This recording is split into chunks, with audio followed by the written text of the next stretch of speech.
everybody, I am from Holland. Isn't that weird? Yes, yes, yes. I'm just joking, guys. This is my take and my guide on how to play Terrorblade. There's a lot of great YouTube videos and guides about how you can play this hero right now. You can jungle him, you can put him on lane, you can find lots of replays, of pro players who are exceptional at this hero. Teasy, Eternal Envy. This is going to be my take on what I think and what I think about when I play this hero. A little bit about myself. I play on the Australian server. As you can see, my MMR is about 6,000. And I'm making this video because I think it'll be useful for players who already know a bit about Dota, but you guys want to take your game to the next level and you guys want to increase your MMR. And I just always think that playing games and just things, big competitive things in general, is just so much more enjoyable when you play it at a higher level. So let's just get straight into it.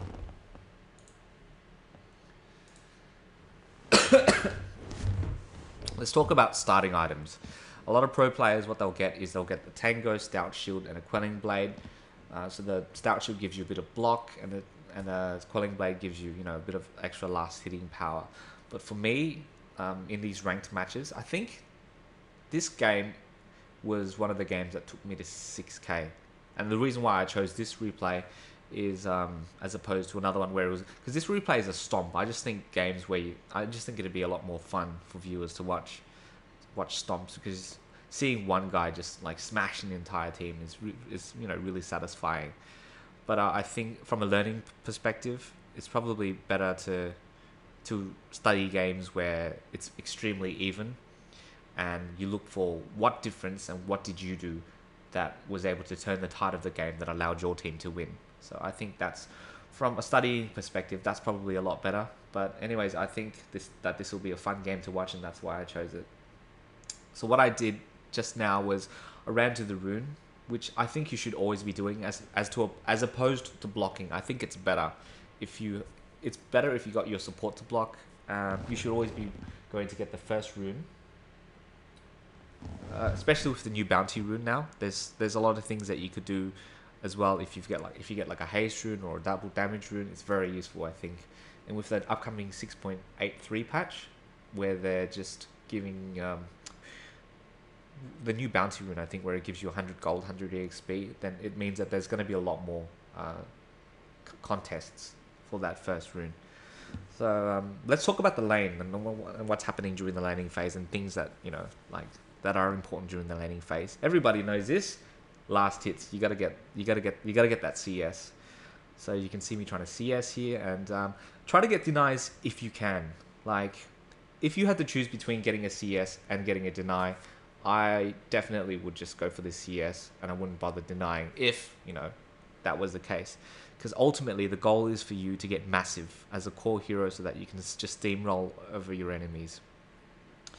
I'm up against an invoker, an offlane solo invoker. He's going to dish out some harass, which he isn't doing right now, which is kind of weird. But he's not going to be able to stop me from farming, which is great. So that's good. Talk a little bit about my skill build. What I typically build is I'll always max my second skill first, Conjure Image. This is, I think, Terrorblade's signature skill. Every hero has a skill that defines the hero. For me, I feel like Conjure Image is the thing that makes Terrorblade Terrorblade. I mean, his metamorphosis is really strong. It gives you a lot of damage, but I don't think that's what makes this hero incredibly strong. It's mainly just his Conjure Image, being able to summon an illusion for 32 seconds, make 2 of them that around the mid game can farm exceptionally well. His ability to flash farm is what makes Terrorblade a really scary hero. So what I'll do is I'll max my second first, and then I'll max my third, and I won't take Sunder, and I probably won't be taking Reflection as well, my first skill. And I'll explain why. Sunder requires 200 mana at level 1, mana which you probably will not have, so why bother getting it if you can't use it? And a lot of the times you won't get in close enough to really get it off anyway, and the cast point's a bit messed, so I don't know. I think it's a lot better to just get stats, and just be really careful with your positioning, and then you should be alright. My item build, what you'll see me do here is I'll ferry out a Ring of Aquila to me first, and then I'll buy a Quelling Blade and then boots from the secret shop.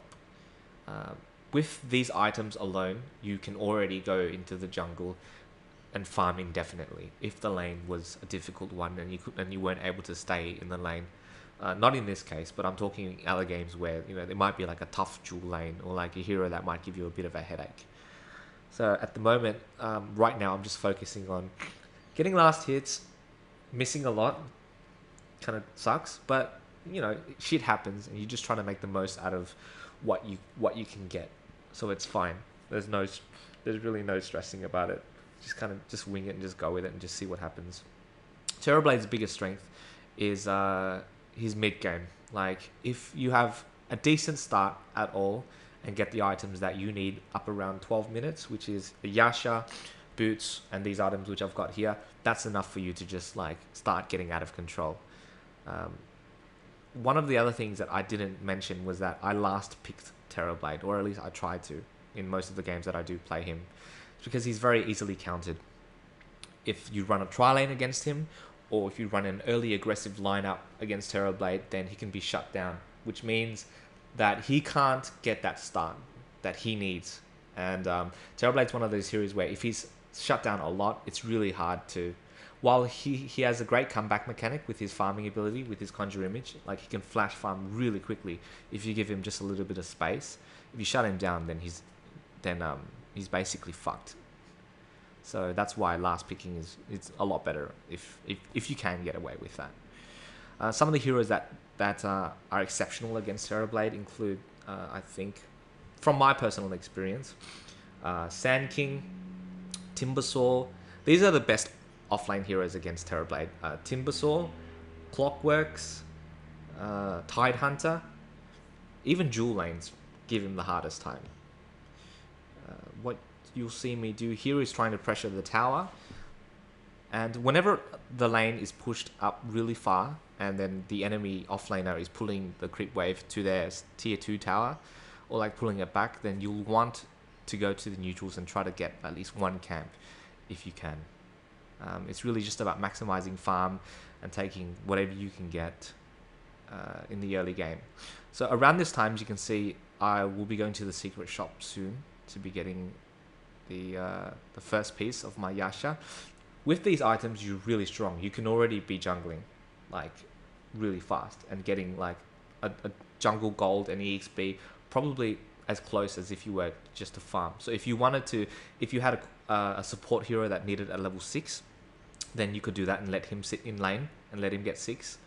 Or with these items alone, you can definitely just take the tier 1 tower, which is what I'm trying to do at this point. I'm not really focused on what's happening in the other lanes. I think you can really just think about what's happening in your lane and what you can do to win your lane. Like, I think you should always be staying in your lane as a core hero. There's rarely ever a time where you need to be leaving your lane. And, I'll keep in mind what's happening in the other lane. What heroes are present, what heroes are gone. Is the mid hero still there? Could there be a chance that they're going to come to gank me? These are things that you think about, and if your team warns you, then maybe you can just step back and play a bit more safe. But for the most part, I'm going to try to be as aggressive as possible in this lane. I think my support so far in this game has done quite a good job. He's pulled, he's zoned out the Invoker quite a bit. But when it's just me and the Invoker, you just got to accept the fact that he's just going to snap you in the face, and there's not much that you can do about it. Just try to run in and get CS when you can. Once Terrorblade gets his Yasha, okay, there are a lot of fundamental rules. I mean, what I get asked a lot is, what's the difference between someone who is at a 3k, 4k level and someone who plays at 5k and 6k? And my answer, what I feel, is that they don't get enough farm. I think if there is any one rule that I could tell anyone who wants to get better at Dota, is to just basically ignore your team, get massive, get farmed, and then win the game. Like, I know it's kind of counterintuitive because Dota seems like it's a team-oriented game, but the truth is, if you want to increase your MMR and you want to get better at this game, like seriously, just mute your team, fuck your team, just farm, get massive, roll over the other team. That's basically, it's, I know, like, it seems kind of weird that you would approach it that way, but then this is true. Like, I actually muted all my teammates up until about 5.5k MMR. So you actually don't need to communicate with your teammate at all. It's all about just efficiently farming, getting the most out of your hero as possible, and looking for opportunities to do things. So you can see now I should be getting the Yasha to my hero. This is quite an early Yasha timing. Like, anything before, I think that anything, oh no, I haven't got the Yasha yet. I think anything before about 12 minutes is okay. If you're in lane, you should be getting the Yasha at about 10 minutes. And if you're jungling, you should be looking at about 12 minutes. The reason why I'm going back to base here is because my hero is obviously on low HP and low mana. If I had a lot of mana, I'd probably just ferry out a regen, and then just I'd ferry out maybe a flask or tangos depending, and then I'd sit in the lane, because staying in the lane is really valuable in the early game. But I was really low on mana as well, so I decided I'm just gonna go back, and yeah. So you can see me TPing back, leaving the quelling blade in my stash. I'll probably ferry it to myself soon once I get the Yasha in like 600 gold. You want to be present in the lane as much as possible, right? Here they are going for a gank, and I am getting mana burned. Great, that EMP, so awesome. I just regenerated, came back just to get blown up like that.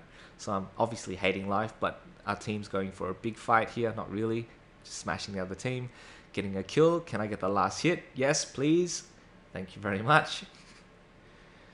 And this is great because now there are 2 heroes dead, which means we can definitely take the tier 1 tower, which is going to give me a huge boost of gold. Try to get the last hit. It's pretty important that you do. I mean, any type of boost that you can get in the early game will be very good for any core hero. Getting those early items up at a very early time is very crucial for Terrorblade. I think that for me and the way I play Terrorblade, you can't really do much. Like, you don't really want to be moving around the map and like doing too much until you have your BOTs up. So Yasha, BOTs. For me personally, I feel like this is the best Terrorblade build. You can see me jungling right now. I'm going to be rotating through the jungle and just clearing out the camps. With a Yasha, you clear them out extremely quickly. What I didn't do with this camp that I should have done was that I should have pulled it at 53 seconds. You want to be doing that as much as possible to make the maximum use of efficiency with jungle camps. But that's all right. I know some players like to do like a Radiance build on Terrorblade, but in short, I think that the build that I'm going for, I think it might be a Manta Skadi, right? Or it could be an SMY Skadi. I actually don't know what I did this game. But I think it's a lot better than rushing a Radiance, because the time that it takes for you to rush and build a Radiance, you would get so much more done with this build. Like, with a Radiance, your illusions don't get bonus damage. And I'm defending a tower here. Great, good job.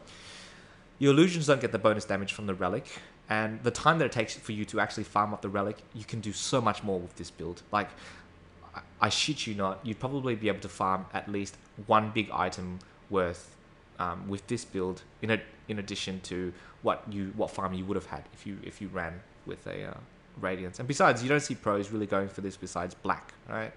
I mean, he's the one who does treads into Yasha into Radiance. But anyways, whatever's. A lot of pro games, what they'll do is they'll buy treads, and I don't really like treads because I kind of like the mobility of having BOTs, especially in these. Would you call it a pub game? It is a pub game, right? It's a ranked game, but it's still pub games. I find that you can really abuse the other team and then their mistakes in positioning if you buy BOTs, because if they take a bad team fight, you can instantly take a tower, and even though your team might lose 2 or 3 heroes, the outcome of that gold wise means that you guys can probably come off even as a result of that, and them losing a tower means that they've lost a bit of map control, which means you've gained that much more map control. And to be honest with you, I think pros, if they started like buying BOTs on Terrorblade, they'd get so much more farm. I mean, I see why you would buy treads, because you get that extra bit of HP and that extra bit of agility that you can switch back and forth from, and it helps you push towers that little bit much more. But I think in the long term, you're hurting yourself by getting treads, because it really does not give you the opportunity to be everywhere around the map, which is one of Terrorblade's really big threats. Have you seen his damage? How much damage he does with his metamorphosis? It's ridiculous. What I always try to do also is, you can see me rotating throughout the jungle, rotating through the lane. I always want to be using my illusions around the mid game, between like 12-13 minutes to like 30 minutes. You want to be farming. Oh, okay, that's devastating. gotta walk to the top. You want to be always be farming. You want to be farming with your illusions to farm the lane, and using your hero to farm the jungle if possible.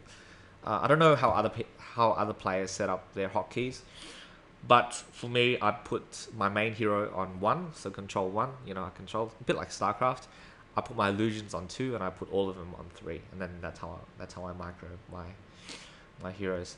The reason why I decided to walk top was because I think I saw some of my teammates up top, and I thought maybe we could do something. And I generally look for an opportunity to do something, or to like take down a tower when the cooldown for metamorphosis is around 40 seconds or 30 seconds.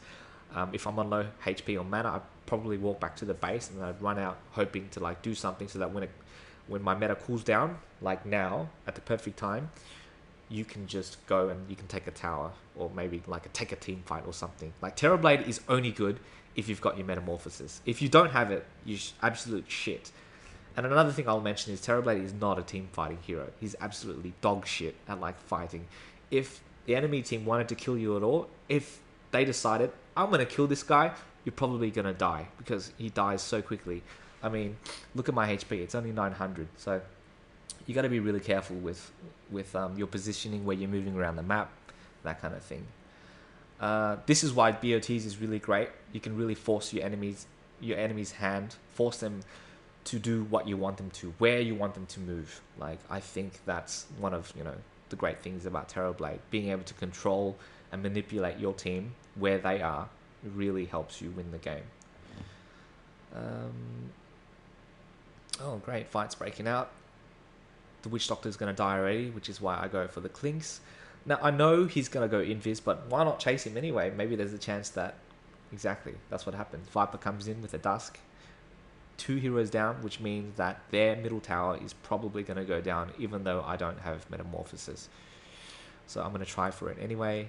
Go down. Invoker's a really annoying hero to play against, especially if he's got Tornado EMP. Can really shut down a lot of pushes. So you see my team's fighting there, but my main priority was just to take the tower. Like, they might be harassing, doing all sorts of fancy things. You don't want to be doing that at all with a core hero. Your primary objective is to get massive, is to get CS. If you can take a tower, great. If you can get a kill, great. But that shouldn't be your primary concern. Your primary concern is just to get big. I TP'd back as soon as I ran out of mana, and this game I've opted for an SNY. Okay, I should probably talk about this, because everyone always like discusses they Manta's probably a better item than the SNY. Sanjin Yasha. I think the main reason that most people feel like it's better is because the split allows you to dodge projectiles. It does slightly more. You do a lot more DPS in fights, but you will only do DPS in fights if your illusions don't die. And at this stage, if your illusions get bursted down once, just with one burst, they're dead straight up, which means that they're basically useless. I know that the Clinks in this game, he's my friend, and I think he's like 5.4k MMR. I know he doesn't get an Orchid. Had he gotten an Orchid, I would have gone for the Manta to break the silence. But since I knew that there was really nothing that could stop me this game, I went for the SNY instead, because the extra move speed that it gives you I think you get like an extra 20 as opposed to a Manta or something like that, is really good for like chasing down heroes. And you can see that little skirmish that went down. You just run about, Sunder heroes when you can. I got a level 2 Sunder. Normally I don't want to be skilling Sunder at all, because I think stats is just so much better. Like if you don't skill 5 stats worth of like Sunder and illusions, that's an extra 10 stats that you get. That's basically an ultimate orbs worth of stats that you get, which is why I think it's so great. And because Terrorblade is an illusion hero as well, and all the illusions benefit from that. Yeah, so the fight just now, you really just do what you can. Use meta, just pump heroes. It's pretty easy once you're this big. I think right now I'm definitely the most fattest hero on the map. And at this stage of the game, they've lost all their tier 1s, so have we. But I feel like we've got more map control than they do, because they've got a lot of heroes that rely on like big ultimates, whereas our heroes can like sort of run around and like do skirmishes and that, which is great. There could have been a fight breaking out. I don't want to be taking any fights when I don't have Metamorphosis up, so I'll just be TPing to empty lanes and pushing them all the way out.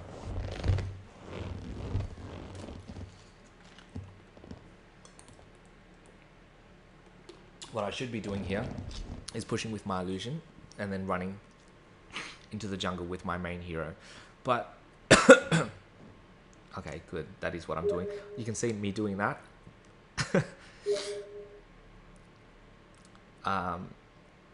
Let's see what's going on. Okay, so I wanted to push that bottom tower all the way, but then as soon as Invoker TP'd, I just decided to go back into the jungle and just farm some more. There's a fight. It looks like there's a fight that's about to break out, but you don't want to be TPing there instantly. You only want to be TPing when you have to. So it looks like, yep, there's the initiation. I'm going to TP. Metamorphosis form. If I didn't have meta, I would not join this fight. And you just sort of see if there is an opening in the way that they're positioned. If you can come in and sort of like do something about it. So I'm going to go in, attack the void. There's the Doom on the void. You go in straight, nice, very good. The move speed with the S and Y here is very good, because it just means you can move around really quickly. Focus on the weak supports first. The Enigma, who's fucking up our team. And then, of course, the Clinks. And all of a sudden, you've gotten heaps of gold. You're really rich. And then I think this is the way most fights should be going down if you're playing a core hero. In Terrorblade especially, because it's a wipe. It's really great. If they focused you, then you would have just straight up died. And with all their team dead, you can just go and take the tier 2 tower. Now, at this point, I think there's not much more going on, so I'll just speed it up.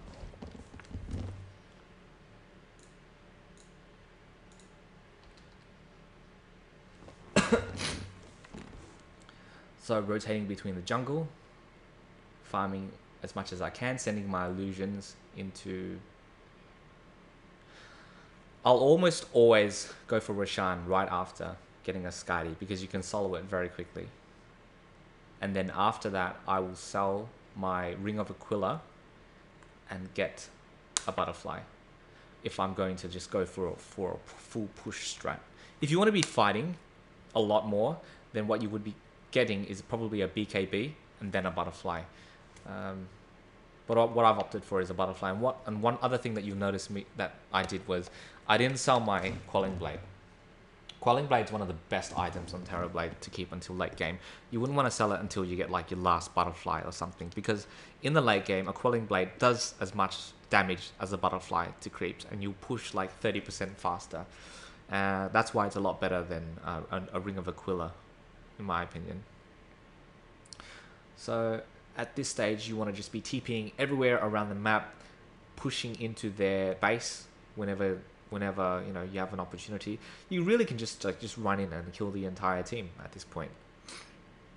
Kill the entire base, run around, skirmishes, bam bam bam, ram bam thank you ma'am, buy divine because I can. And yeah, that's that's how you play Terrorblade. Most of it comes from planning. Most of it comes from being careful in the early game and managing your early game really well, managing your mid game really well, farming as much as you can, not joining any team fights unless you absolutely have to, and then this is how you win games and how you improve your MMR. So I hope this video was useful, and yeah, peace.